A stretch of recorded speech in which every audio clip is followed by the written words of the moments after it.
अब सौंप दिया इस जीवन का सब भार तुम्हारे हाथों में। अब सौंप दिया इस जीवन का सब भार तुम्हारे हाथों में। है जीत तुम्हारे हाथों में, है हार तुम्हारे हाथों में, है जीत तुम्हारे। सब गाइए ताली बजाकर जोर से गाइए। है हार तुम्हारे हाथों में, अब सौंप दिया इस जीवन का सब भार तुम्हारे हाथों में। अब सौंप दिया इस जीवन का सब भार तुम्हारे हाथों में। मेरा निश्चय बस एक यही, मेरा निश्चय बस एक यही, एक बार तुम्हें पा जाऊं मैं, एक बार तुम्हें पा जाऊं। अर्पण कर दूं जीवन भर का सब प्यार तुम्हारे चरणों में। अर्पण कर दूं जीवन भर का सब प्यार तुम्हारे चरणों में। अब सौंप दिया इस जीवन का, अब सौंप दिया इस जीवन का सब भार तुम्हारे चरणों में। सब भार तुम्हारे चरणों में। है जीत तुम्हारे चरणों में, है हार तुम्हारे चरणों में। है जीत तुम्हारे चरणों में, है हार तुम्हारे चरणों में। अब बंद कर दिया इस जीवन का सब भार तुम्हारे हाथों में। बोलिए सद्गुरु भगवान की जय।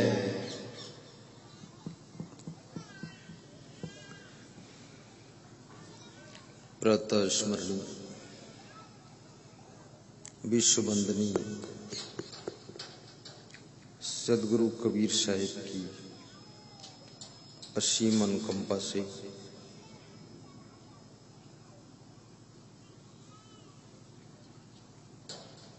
भारत देश की अवतार भूमि उत्तर प्रदेश डिस्ट्रिक्ट औरैया ग्राम ककरैया रतनपुरी की तपस्थली में कबीर पारक आश्रम की साधना भूमि में सुखद सत्संग समागम शुभारंभ हो रहा है। जिनके दर्शन से पाप ताप संताप श्राप सब मिट जाते हैं, जिनकी वाणी से विश्व के प्राणियों को शांति मिलती है, ऐसे पूज्य सद्गुरु श्री क्षमादेव जी के पावन चरणों का आशीष लेकर पूज्य श्रद्धेय संत श्री रतन साहेब जी के सानिध्य में ये समागम संपन्न हो रहा है। मुद मंगलमय संत समाज, धर्म स्नेही बंधुओं, श्रद्धा मूर्ति माताओं बहनों तथा मेरे प्रिय आत्मन बच्चों,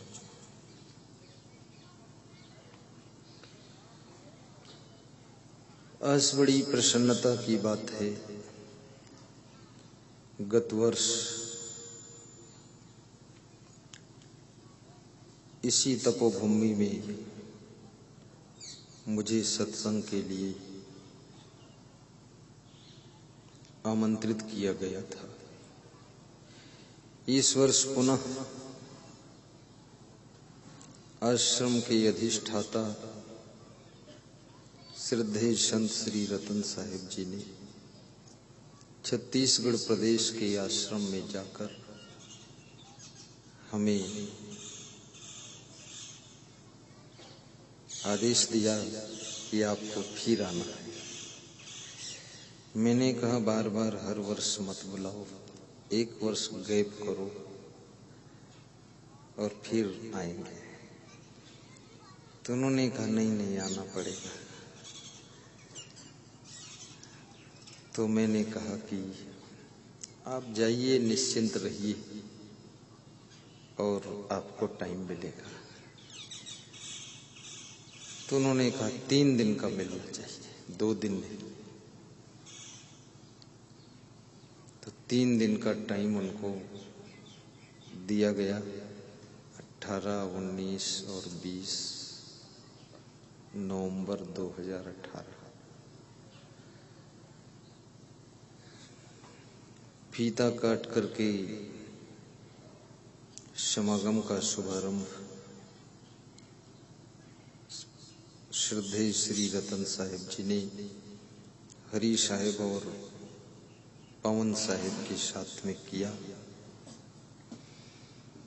फिर मैंने कहा बैठिए, आपका आसन लगा हुआ है। बोले कि हमें छुट्टी दे दो, वहाँ बहुत काम है, व्यवस्था देखना है। मैंने कहा ठीक, आप जाइए। संत श्री पवन साहिब जी के भजन के माध्यम से कार्यक्रम का शुभारंभ हुआ है। आए हैं मेरे गुरुवर, आए हैं मेरे गुरुवर। बड़ा प्यारा भजन उन्होंने प्रस्तुत किया। सदगुरु कबीर साहिब से किसी ने पूछा है, किसी भक्त ने प्रश्न पूछा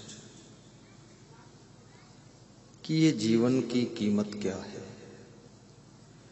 और इसे कैसे संभालना चाहिए।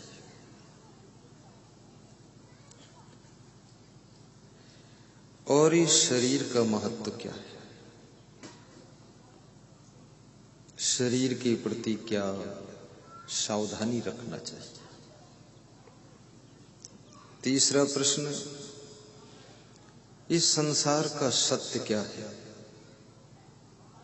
यहाँ की सच्चाई क्या है। आखिरी संसार में आकर के लोग जिंदगी भर दुख भोगते हैं और फिर भी इस संसार को नहीं छोड़ना चाहते। एक दूसरे को आशीर्वाद भी देते हैं, आयुष्मान हो, लंबी उम्र प्राप्त हो। और जिसको ये आशीर्वाद मिलता है वो कहता है 60 साल में तो सब दुर्दशा हो गई और लंबी उम्र।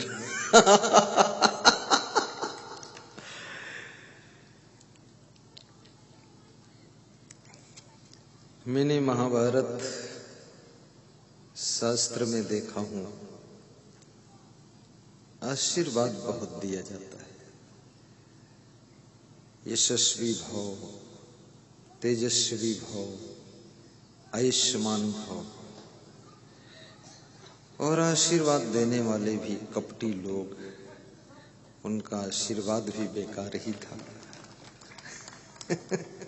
टिकड़म बनाते रहते थे, दुष्ट प्रवृत्ति के लोग थे। पूरा महाभारत रोना धोना, दुख द्वंद्व, कलह कलेश, लड़ाई झगड़ा, छल कपट, जुआ, शराब, व्यभिचार, दुष्ट प्राणी सब उसमें रहे। तो ये महाभारत को हमने देखा।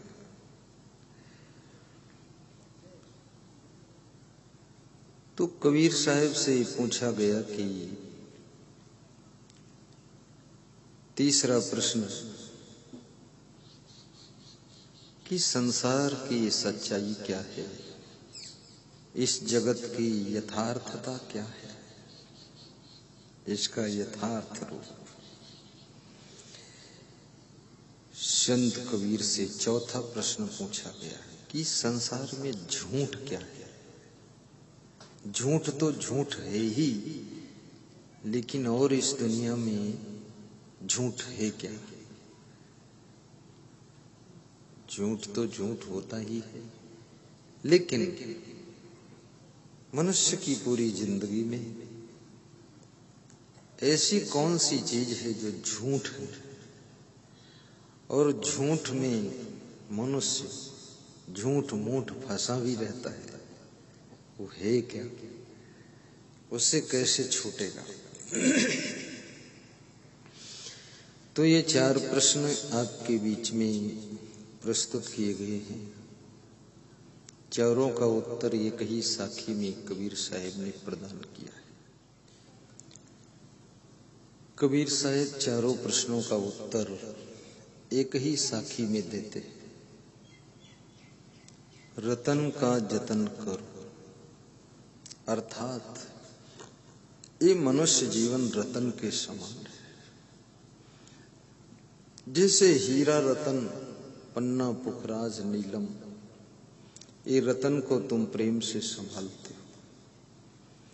हीरा मिल जाए तो उसकी तुम कितनी चिंता करते हो, लेकिन हीरा की भी कीमत लगाने वाला, हीरा को घिसने वाला, हीरा को बेचने वाला, हीरा खरीदने वाला, हीरा को अंगूठी में जड़ने वाला ये मनुष्य जीवन है। तो ये रतन का भी महारतन है ये मनुष्य जीवन।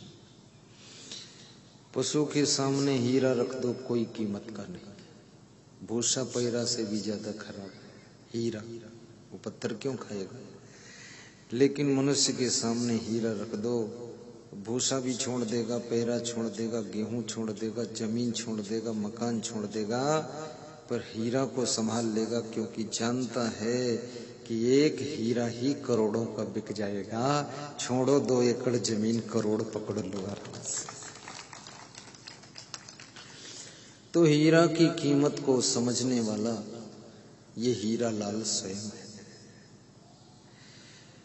और ये हीरा से भी ज्यादा मूल्यवान मनुष्य का जीवन। कबीर साहब कहते हैं इसको ऐसे संभालो जैसे हीरा के रतन को तुम संभालते हो। हीरा कहीं खो न जाए, कोई चोरी न कर ले, कोई छीन न ले, कोई उठा न ले, उसकी फिक्र रखते हो।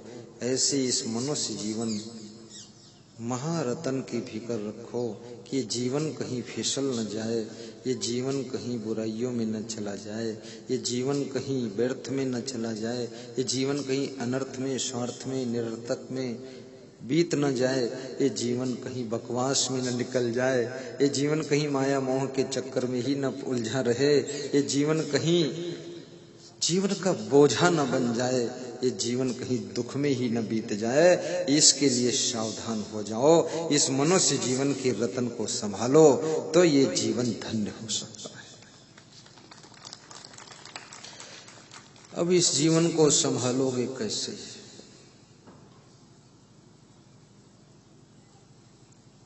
चलना संभल संभल के माया नगर यही है। काम क्रोध मद लोभ लुटेरा, माया नगर में किए हैं बसेरा, काया नगर में किए हैं बसेरा। ज्ञान खड़ंग से भगा दीजिए, बचपन की बिगड़ी बना लीजिए। आपको बचना किससे है? काम क्रोध लोभ मोह अहंकार ईर्ष्या द्वेष, इन्हीं से बचना है।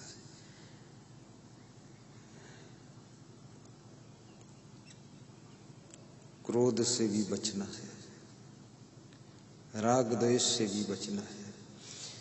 क्योंकि जिसके प्रति राग हो जाता है तो उसके प्रति तुम इतने राग में, मोह में अंधे हो जाते हो कि उसकी बुराई दिखाई नहीं देती है।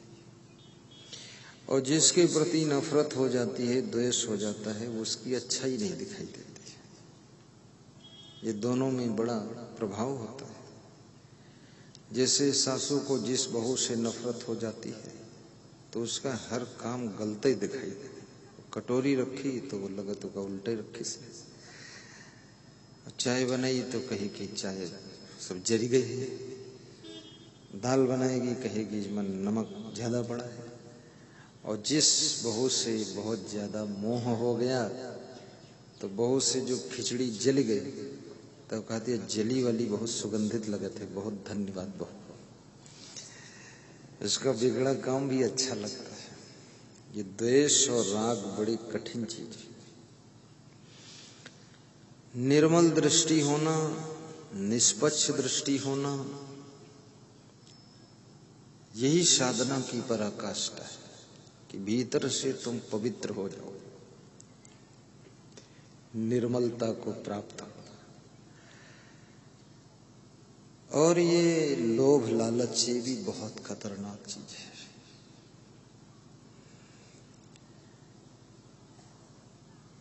महात्मा बुद्ध राजपाट छोड़कर साधु हुए थे। राजा भर्तृहरि भी राजपाट छोड़कर, अपनी रानी पिंगला को छोड़कर साधु बने थे। गोपी चंद उनके भांजे भी राजपाट छोड़कर साधु बने थे। तो कितने लोग साधु बनते हैं तो कहीं ऐसा आश्रम ढूंढते हैं जहां 10-20 एकड़ जमीन अपने नाम हो जाए। बहुत बेईमान लोग हैं। संस्था के नाम है तो उन्हें तसल्ली नहीं है, निजी नाम होना चाहिए। अंदर बेईमानी है कि कभी बेच बांच करके भोग विलास में उड़ा दूंगा। इसलिए जरा भी ज्ञान नहीं है, पूरा ज्ञान भरा हुआ है। राजा भर्तृहरि सब छोड़ के संत हो गए थे। राम भगवान भरत जी के लिए राजपाट छोड़कर वनवास चले गए थे। आज का भाई 1 फीट जगह के लिए भाई का कत्ल कर देता है, 1 फीट जगह के लिए। और रामायण अखंड करा रहा है और भाई का खंड कर रहा है। भाई के 2 टुकड़े और रामायण अखंड चल रही। फिर ये भी गा रहा, सो तुम जानो अंतर्यामी पूर्व मोर मनोरस। अरे तेरे अंतर में भंगार भरी, उसके क्या मतलब? चौपाई खूब बनाई, सो तुम जानो अंतर्यामी। मन को शुद्ध करो ना। तो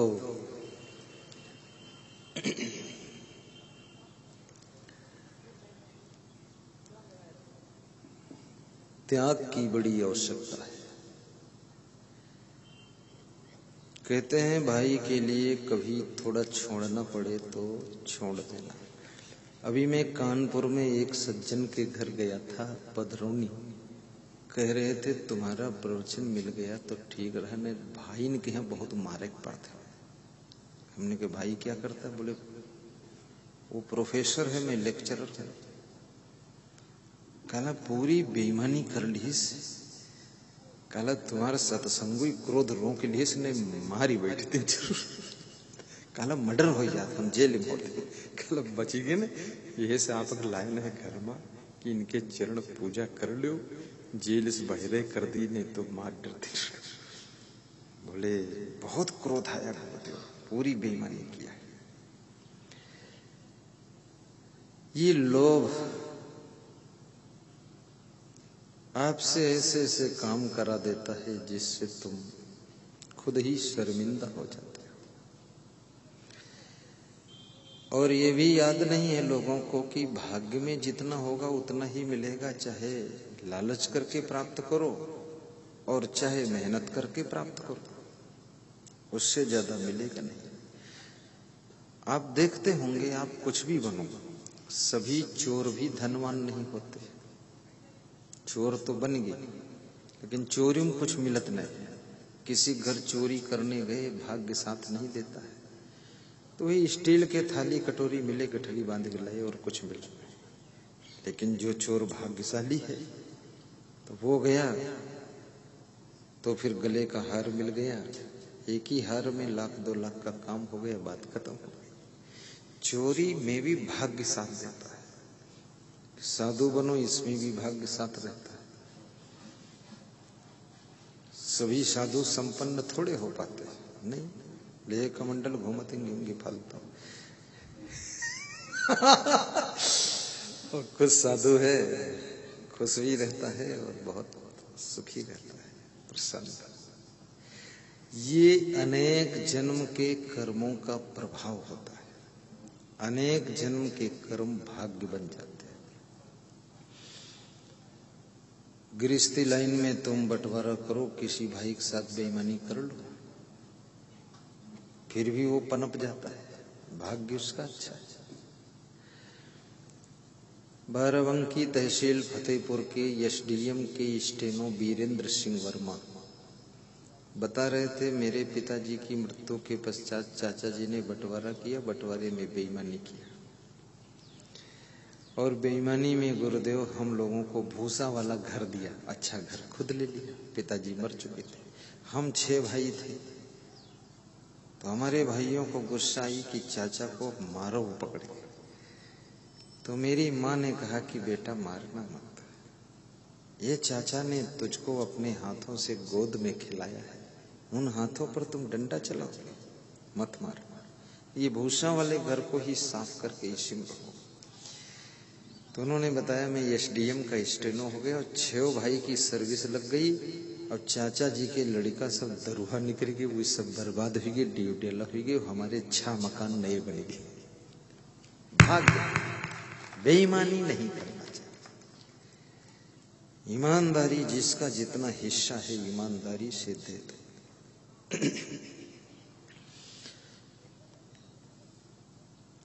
दो भाई आपस में बंटवारा कर रहे थे।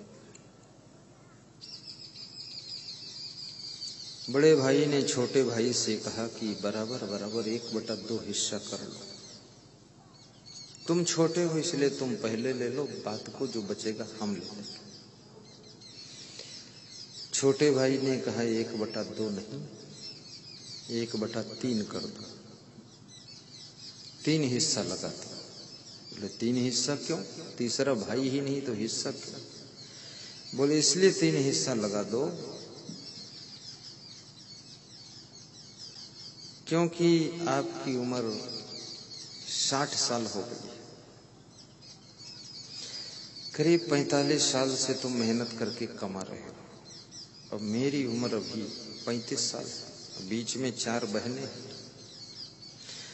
पिताजी मर चुके थे पहले ही, हमने उनका मुंह नहीं देखा, मेरे लिए तुम ही पिता के समान थे। अब तुम 60 साल के हो गए, सारी जवानी तुमने खपा दी, कमा कमा करके हमको पढ़ाया लिखाया, बहनों की शादियां किया, मेरी शादी किया।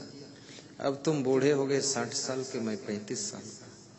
बंटवारा इस उम्र में हो रहा है कि 35 साल की उम्र के बाद जो मैं कमाऊंगा वो मेरा होगा, और 60 साल की उम्र के बाद तुम कमा नहीं सकते तो तुम्हारा तो कुछ होगा नहीं, बूढ़े हो गए। और 35 साल की उम्र के बाद जो तुमने कमाया उसमें हम लोगों ने खाया और शादियां किया, तो आपको क्या मिला बड़े भाई साहब?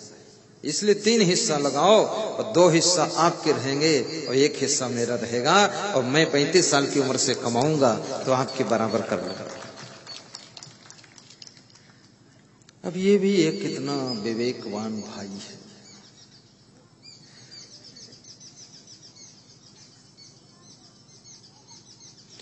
इसलिए आप देखते होंगे कि बंटवारे में ज्यादातर बड़ा भाई रोता बहुत है, दुखी होता है, क्योंकि वो जानता है सारी उम्र तो चली गई।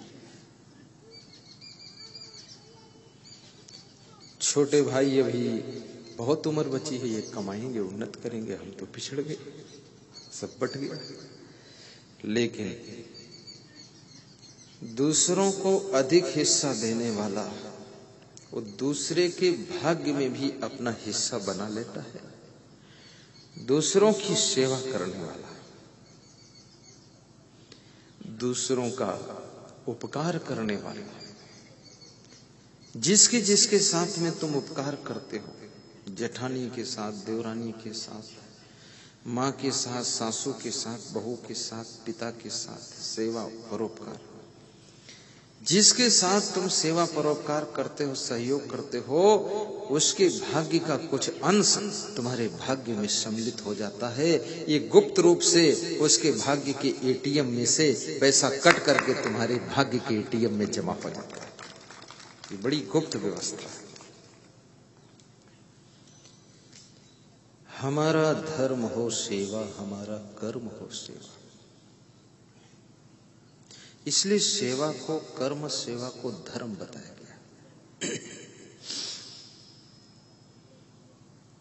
जैसे लक्ष्मण जी राम की बहुत सेवा करते थे, सेवा ही किया और क्या किया। लक्ष्मण बहुत कलाकार थे, गुणवान भी थे, नाव भी चला लेते थे, लकड़ी भी काट लाते थे, लकड़ी फाड़ भी लेते थे, कुटिया भी बना लेते थे, झाड़ू भी लगा लेते थे। राम के पांव में कांटा गड़ जाए तो चुपकर निकाल लेते थे, दुपट्टा से पोंछ देते थे। जब सीता का हरण हो गया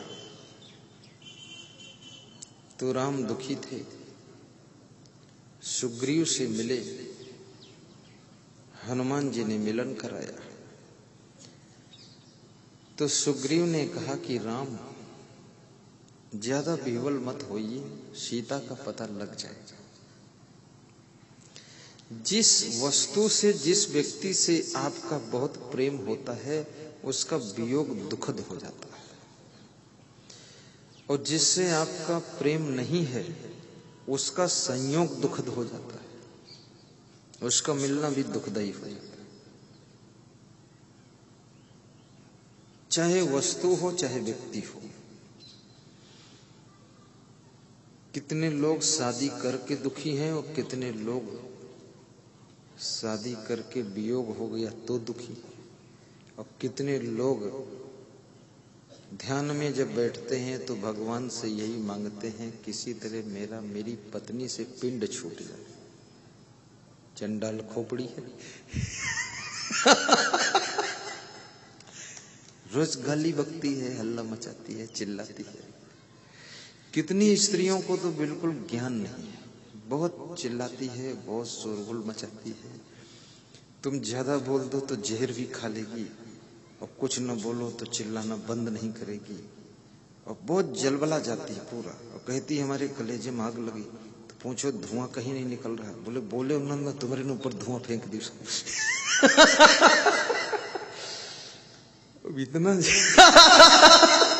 इतना जलबलाने की जरूरत क्या है? अरे जो है ठीक है, उसमें थोड़ा संतोष भी कीजिए। कोई उलझने से न धन मिलने वाला है, न उलझने से कोई उन्नत होने वाली है, कुछ नहीं। शांति बनाए रखो, समय पर मेहनत भी कर लो, गम भी खा लो, और जो भी भाग्य में मिला है भोजन भी खा लो। ऐसा नहीं केवल गम ही गम खाओ, भोजन भी खाओ। खीर पूड़ी मिल जाए तो वो भी खा लो।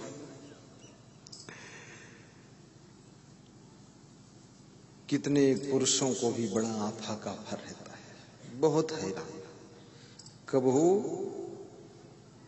चैन नहीं लगा है। कितने पुरुष तो ऐसे हैं कि